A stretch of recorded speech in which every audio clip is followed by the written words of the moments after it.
Coucou vous, j'espère que vous allez bien et que vous passez un très bon début d'année. Alors ça fait très longtemps qu'on ne s'est pas vu. La dernière vidéo que j'ai tournée était en mai 2025 et depuis c'est le silence radio de ma part. Je suis vraiment désolée, voilà.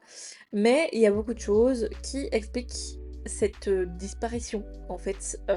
Voilà, donc c'est un peu pour ça que je viens sur cette vidéo, avec cette vidéo pour vous en parler, voilà. Mais il y a plusieurs choses dont j'aimerais parler avec vous, voilà. Discuter, lancer, je sais pas, peut-être un débat, aucune idée, voilà. Mais je pense que c'est important d'en parler. Et aussi, moi, en faisant ça, je vous donne des nouvelles et surtout des explications. Donc, je pense que je vous avais fait une vidéo vous expliquant un petit peu toute mon année 2024 et il se trouve que mon année 2025 n'était pas beaucoup mieux. Voilà.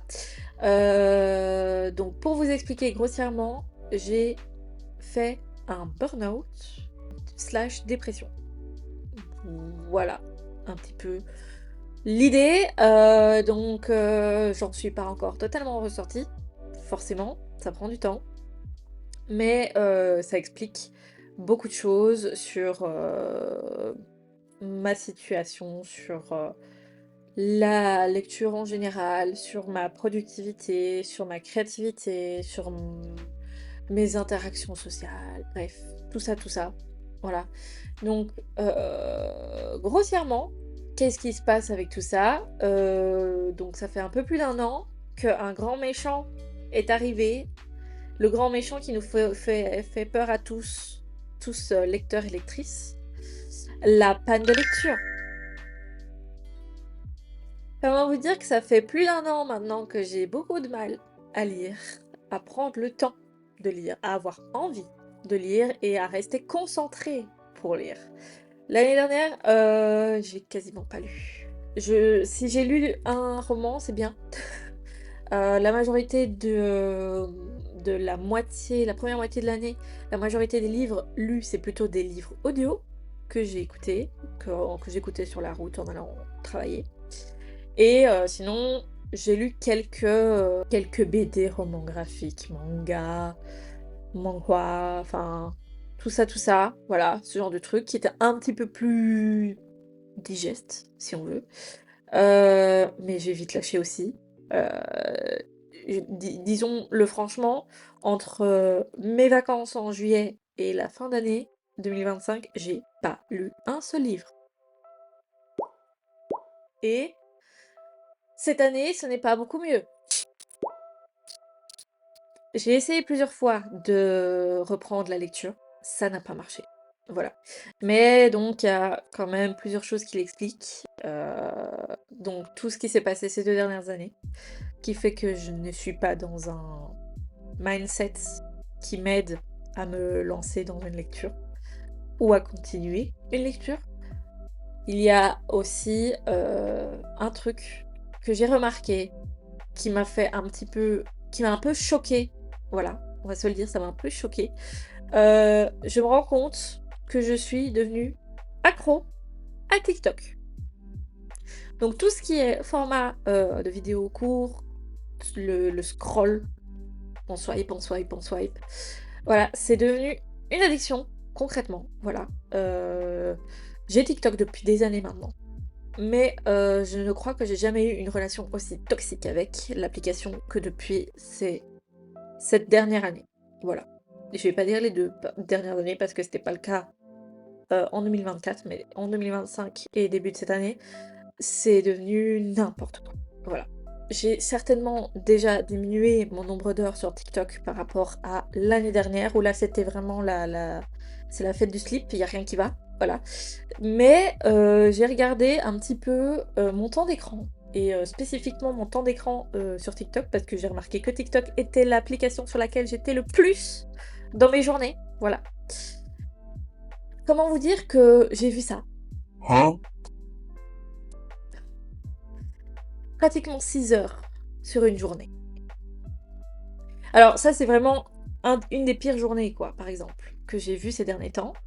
Ce qui est chiant, c'est que la visibilité des jours, du nombre d'heures par jour, elle est limitée dans le temps, donc je peux pas remonter très loin. Donc ici, c'est vraiment dernièrement, dans les dernières semaines, j'ai eu ce niveau de temps passé sur TikTok. Et là, c'est vraiment scandaleux. Donc pratiquement 6 heures, c'est pratiquement une journée de travail. Voilà. Et j'ai une moyenne journalière de 4h04. Donc ça disons que on arrive à ce niveau-là parce qu'il y a des jours où je pète mon crâne et je passe autant de temps comme ça sur TikTok. Et il y a des jours où je passe beaucoup moins de temps parce que j'ai des choses à faire, j'en sais rien. Ça fait que je passe moins de temps dessus. Mais TikTok, c'est vraiment devenu une sorte d'échappatoire qui est pas du tout saine. Je crois qu'on le voit assez souvent sur les réseaux sociaux, c'est quand même con, mais c'est là où on a beaucoup d'infos là-dessus quand même, n'empêche que ça... TikTok, ça te change ta manière de voir les choses, ça te change tes rythmes, ça te change ta, ton niveau de concentration. Ton niveau de concentration, il est complètement pété à partir du moment où tu deviens complètement addict à cette application. Il y a tellement ce truc du swipe, swipe, swipe, swipe, que notre attention, elle est capoute. Donc, il y a ça, on voit trop d'informations, trop, trop, trop, trop, trop. C'est beaucoup trop rapide. Il faut réussir à retrouver une certaine lenteur, en fait, dans la vie. Et TikTok, ça nous casse complètement. J'allais là-dedans, et j'y vais toujours, un peu pour trouver, je pense, est-ce que c'est un shot de dopamine ou c'est autre chose? J'en sais rien. Mais j'y trouve encore parce que j'en suis pas sortie. Je commence seulement à mettre en place des choses. Un échappatoire, un espèce de d'échappatoire à la solitude, j'en sais rien. Bref, j'ai remarqué que du coup, donc, je passe un temps de zinzin là-dessus. Ce temps-là, je pourrais vraiment le passer à des choses intéressantes, à des choses productives, ne serait-ce que lire, dessiner, m'occuper de la maison, nettoyer, j'en sais rien, ranger, bref, quelque chose que je dois faire. Mettons donc, utilisons la moyenne quotidienne. Ça veut pas dire que vraiment tous les jours c'est comme ça, mais mettons que tous les jours je passe 4 heures sur cette application. C'est 4 heures que je ne passe pas à autre chose. J'ai décidé dernièrement de me mettre une limitation de temps. C'est possible sur le téléphone de faire ça, de choisir telle application a une limite de temps, de là. Je me suis dit, avant je voulais pas, parce que je voulais pas me frustrer. Mais je me rends compte que là il est temps de le faire, parce que là c'est exagéré. Donc je me suis mis une limite journalière de 1h30. Alors pourquoi pas plus bas? Simplement parce que c'est comme pour toute addiction, un sevrage trop brusque, c'est pas bon. Donc, je me suis dit, on va baisser drastiquement, mais quand même pas au point que c'est vraiment genre une demi-heure, quoi. Parce que là, c'est vraiment trop. Entre 4 heures et une demi-heure, il y a vraiment un gap trop énorme. Donc, je me suis mis 1h30, en sachant que j'aimerais réussir à conscientiser le temps que je passe dessus. Et conscientiser de manière à ce que je me limite moi-même automatiquement plus que l'application ne le fait. Donc réussir à ce qu'à la fin de la journée, je n'ai pas eu la notification qui me dit: «Vous avez atteint votre temps journalier». Je veux pas l'avoir. Donc je vais tenter vraiment de conscientiser mon temps dessus et le limiter un maximum, ne pas exagérer. Donc voilà. En faisant ça, j'espère vraiment sortir de cette espèce de cercle vicieux avec cette application, que j'adore, hein. Et j'adore, j'ai plein de créateurs dessus que j'adore les contenus. Alors des fois, il y a des trucs de, de zinzin, on va pas se cacher. Mais bon, c'est très rare. La majorité de ma For You page, elle est très chouette. J'aime beaucoup les gens que j'y vois. Bref, c'est pas le sujet, mais Je n'ai pas envie de finir par supprimer l'application parce que j'ai pas envie de la supprimer, en fait. J'ai pas envie de ne plus suivre tous ces gens et de ne plus voir de contenu de ce type. Je veux quand même en voir, mais je veux pouvoir le limiter. Je veux prendre ce truc de manière plus saine, voilà. Et c'est comme pour tout, il faut savoir jauger, il faut savoir équilibrer les choses de manière à ne pas rendre le truc toxique, voilà. Donc ça va être un long travail, j'ai bon espoir d'y arriver, mais du coup, le but aussi, c'est de réussir à transformer ces heures passées là-dessus sur quelque chose de plus intéressant, ne serait-ce que la lecture, comme je disais. Mais gros problème avec la lecture, c'est que je suis en panne. Mais la panne, je pense qu'elle est reliée non seulement à TikTok, elle est reliée à mon burn-out, dépression, tout ça, tout ça. Donc, j'ai décidé de mettre en place une routine. Je vais essayer de rentrer dans une routine. Déjà, ne serait-ce que pour mieux dormir. Voilà. Je dors mieux, on va pas se le cacher. L'année dernière, je dormais plus. Pendant toute la période où ça n'allait pas. Pas du tout. Je ne dormais plus. Voilà. Maintenant, ça va mieux. Je prends de la mélatonine pour essayer de réguler un petit peu mon sommeil et tout. Mais il y a aussi mon stress qui a diminué, etc. Les choses négatives, vraiment très négatives que j'avais dans la vie, qui ne sont plus là. Voilà. Donc, ça va mieux. Maintenant, j'aimerais que ça aille encore mieux. Et donc, je me suis dit que j'allais me forcer. C'est pas bien de se forcer, mais je pense que j'ai pas le choix si je veux réussir à sortir de cette panne. Je vais me forcer à lire au minimum une demi-heure et puis aller dormir. Voilà. Donc tous les jours, avant de dormir, une demi-heure. Sachant quand même qu'on dit en général qu'il ne faut pas plus regarder l'écran 1 heure avant de dormir. Je me dis que c'est peut-être l'occasion de réussir à faire ça. Donc ça va me permettre de ne plus être sur TikTok sur mon téléphone avant de dormir. Parce que je vais vous dire, hein, même si par exemple je passais une soirée devant la télé ou à jouer ou autre, n'importe quoi, c'était automatique. Une fois que j'étais dans mon lit prête à aller dormir, il fallait que je passe un certain temps sur TikTok avant. Comment tu veux que ça aille quand tu fais ça? Voilà. Donc c'est un cercle vicieux ce truc. Et du coup, voilà, je pense que ça peut m'aider de faire ça. J'ai commencé hier soir à le faire, à me forcer à lire. Ce que j'ai fait aussi, c'est que j'ai mis en stand-by une lecture que j'avais en cours. J'adore ce livre, mais je pense que c'est pas une bonne lecture pour moi dans l'état actuel de ma relation avec la lecture. Voilà. J'étais en train de lire le tome 2 d'Emily Wilde, là. Je sais plus, c'est l'Atlas des autres terres, je crois que c'est ça. Je crois que c'est ça. J'adore hein, cette saga, j'adore. Je suis trop fan.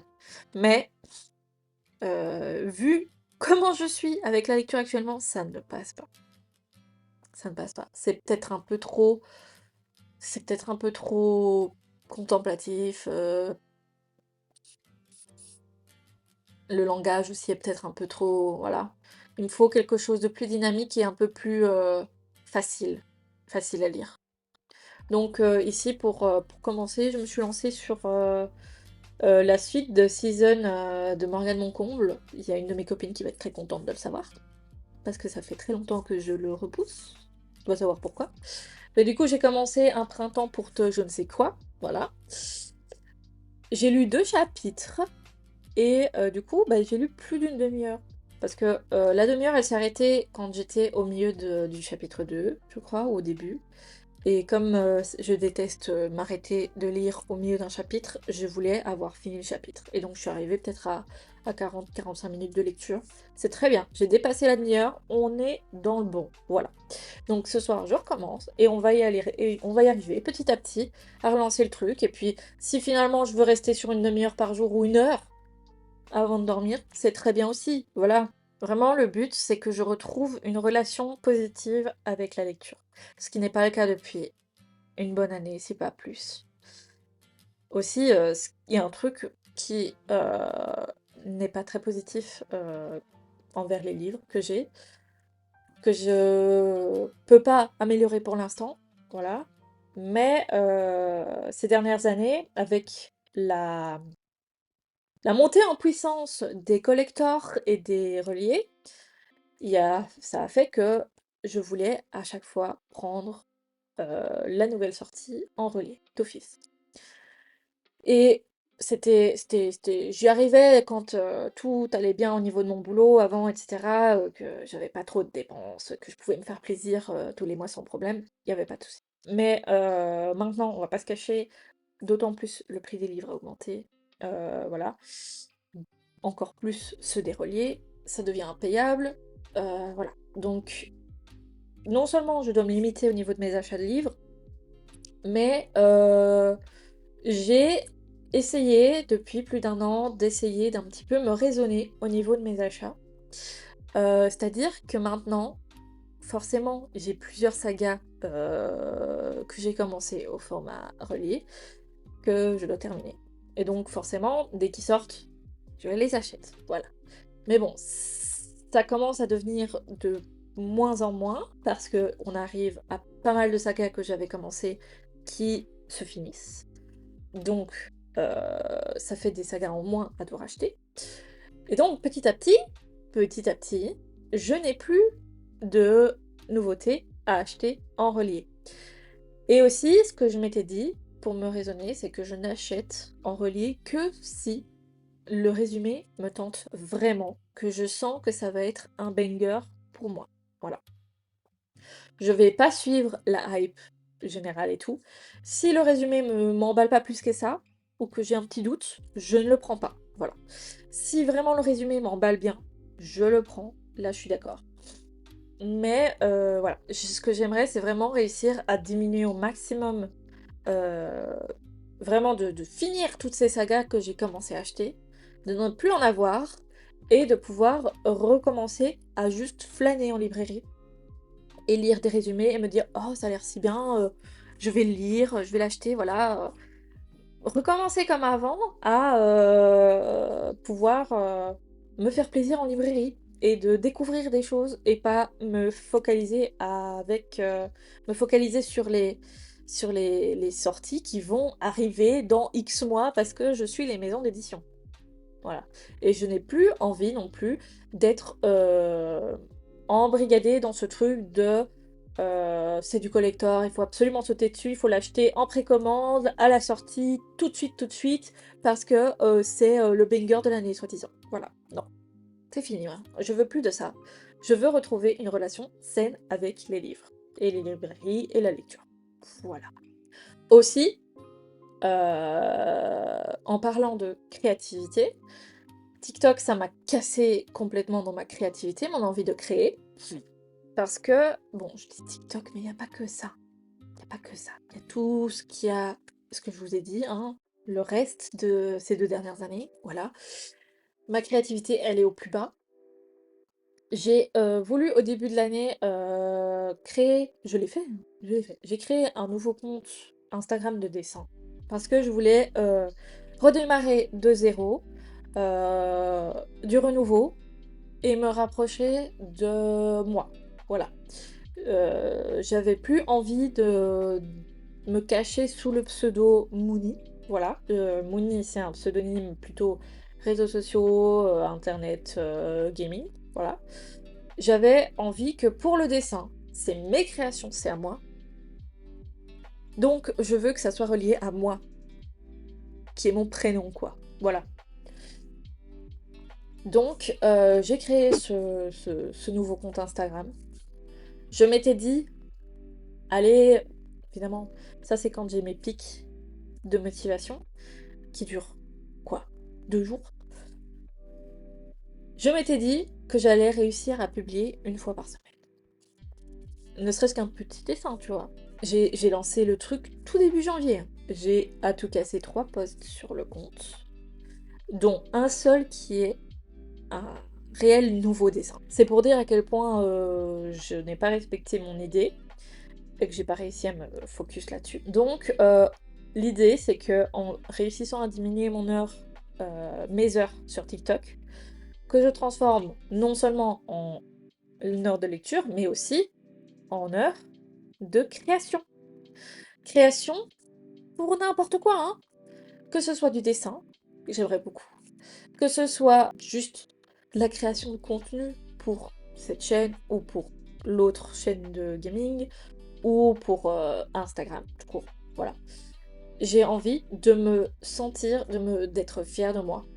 J'ai envie de continuer à réussir à développer mon côté créatif, à améliorer mon dessin. Voilà, c'est des grands plans, hein. C'est un peu une vidéo, un peu comme résolution début d'année, mais on est en mars. Mais bon, c'est pas non plus. Le but, c'est pas de dire ah, mes résolutions de l'année, gna gna gna. Ce que je veux, c'est améliorer ma qualité de vie, de retourner vers quelque chose de plus sain, de quitter ces espèces d'engrenages toxiques, me retrouver. Donc voilà, j'espère qu'en mettant en place toutes ces choses dont je vous parle, ça ira mieux et que voilà, mon bien-être général ira pour le mieux, quoi. Voilà. Maintenant, si je fais cette vidéo, c'est aussi pour un peu partager tout ça, pour que, je sais pas, s'il y a des personnes qui sont un peu dans le même cas, ben puissent un peu s'y retrouver, ne pas avoir l'impression d'être tout seul. N'hésitez pas à écrire en commentaire si vous êtes un peu dans cette situation. On se soutiendra entre nous. Et si jamais vous avez des conseils aussi, je suis preneuse. Et d'autres certainement le seront aussi. Donc voilà, ici c'était vraiment un petit peu pour partager ce que je vis, ce que je pense un petit peu sur tout ça. Parce qu'il faut pas le cacher non plus, c'est bien de partager ça. Ça arrive à tout le monde, je pense. Enfin, ça arrive à tout le monde, ça arrive pas à tout le monde, mais ça peut arriver à tout le monde. Et on se sent moins seul quand on se rend compte que d'autres personnes traversent ce genre de choses. Et voilà, je me dis que ça peut aider certaines personnes d'un petit peu poser des mots sur ce qu'ils ressentent et sur quoi ils passent par exemple. Voilà, donc je pense que j'ai dit tout ce que je voulais dire. Alors cette vidéo, franchement, on est sur un décor qui n'est pas terrible, hein. Ça c'est la bibliothèque comme à peu près la dernière fois que vous l'avez vue, je pense, parce que forcément j'y ai pas touché depuis et je n'ai pas continué à tout remettre en place. Voilà, c'est là et c'est comme ça. Voilà. Mais voilà, je voulais vous en parler, je voulais revenir et je me suis dit qu'il fallait voilà, que j'en parle, que si je suis pas là aussi, c'est parce que je suis en panne de lecture et forcément quand on est en panne de lecture, on ne lit pas, donc on n'a pas de contenu. Voilà, donc et aussi bon, je pourrais faire du contenu sur autre chose, mais il y a ce truc, cette motivation qui est pas là, cette créativité qui n'est pas là à cause de tout ça. Donc voilà. Mon idée, c'est vraiment d'essayer d'améliorer tout ça en mettant petit à petit des limites et des routines et à me forcer un petit peu. Parce que je pense que si on se force pas un petit peu, on débloque jamais quelque chose, on relance jamais le schmilblick. Donc voilà. Là-dessus, je pense que je vais vous laisser et on va peut-être se revoir bientôt. J'espère. On va pas se dire que c'est fait et que je vais être là tout le temps. Mais on va y croire, on va espérer que les choses aillent mieux et que du coup, ça me relance un petit peu dans la création. Voilà. Bon, là-dessus, j'arrête de blablater. Je vais vous laisser. Je vous souhaite une très bonne journée, une très bonne nuit, une très bonne après-midi, peu importe à l'heure à laquelle vous regardez cette vidéo. Et là-dessus, je vous laisse et je vous dis à bientôt!